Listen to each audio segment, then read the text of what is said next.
Okay, Moondream is a tiny machine learning model that is incredibly impressive and I think incredibly useful, and I want to share it with you and show you what it can do.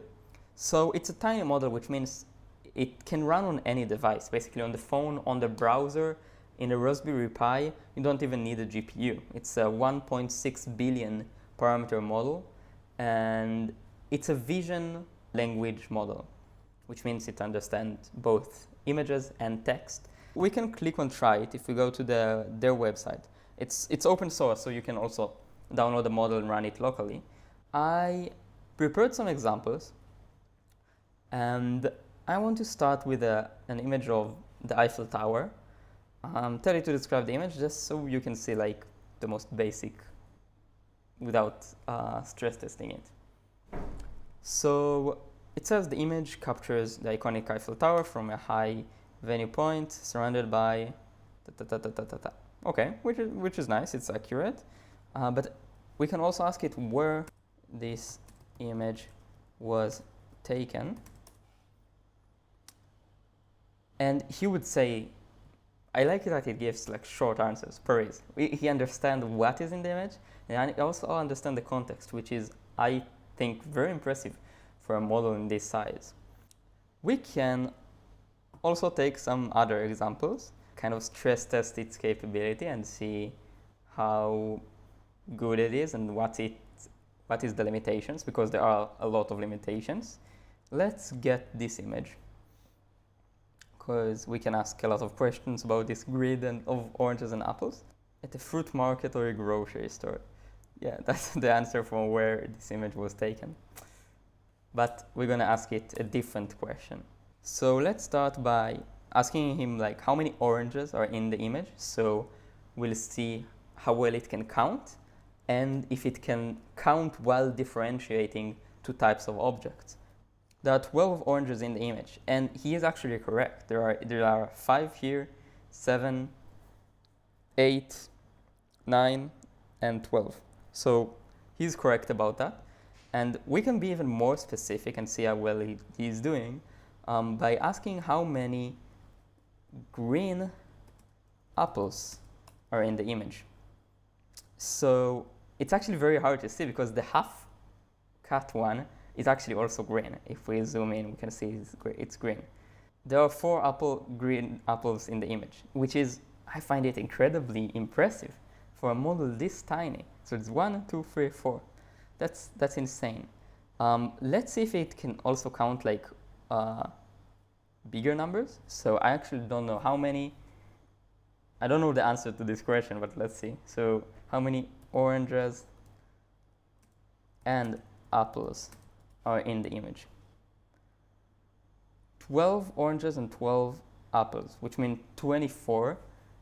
I don't think it can be 24 because it's a 5 by 5, so it's 25. He was off by 1, which I find it close enough. I think it's pretty impressive. I don't know if ChatGPT even can do a better job. So now let's really stress test it. So let's start giving it stuff that it shouldn't understand. Like captures. So this is a very easy captcha. It's just 6 ones. What is written in the image? The image is 11:7. So you can't use it to solve captchas. Let's see if we can do like another one. I have also another one, which is harder, so probably wouldn't be able to do it. Surprisingly enough, he was able to do it. Maybe the only ones confused it.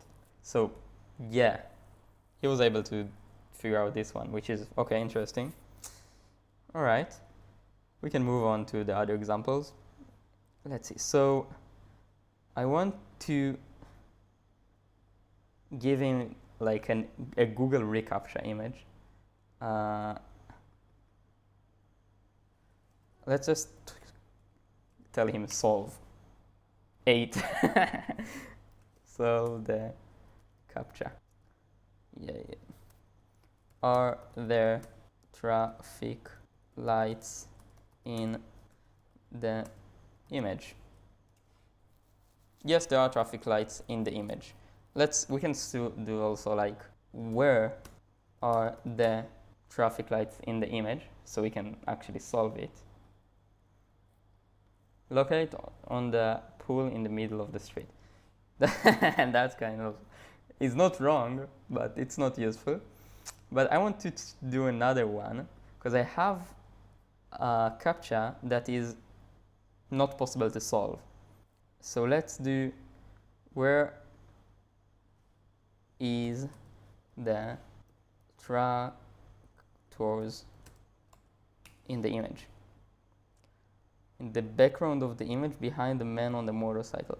So yeah, that's not true, because there are no tractors here, but everything in the image suggests that there would be, and he fell for that, which is, I guess, a limitation, an understandable one.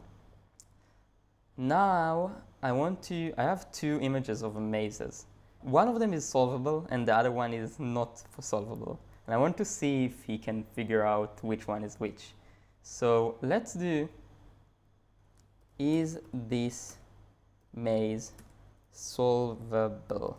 Yes, this maze is solvable. Maze is a simple one-dimensional, all right. And he's correct, this one is solvable. We can do like, go like here and there and here and go out. But there is a pretty similar one, similar looking one, which is not solvable, right? Yeah, I got the right one. Yes, this maze is solvable. So he can't understand if mazes are solvable. So that's, I guess, another limitation. But I think so far it's incredibly impressive, even though he can't do that. But there is no way to solve this maze. So let's see what else I have here. I have an image of just the Google search page for today. What is this page useful for? Useful for searching for information on Google. Is it featured search bar, the Google logo, Yeah, okay, so he can get that. And I think there is just one more thing that I want to give him, which is something very abstract. Let's do describe. So the image is an aerial view of a city with a river running through it, featuring a complex network of bridges and roads. So he can understand very abstract images that are very not realistic, which is good to know.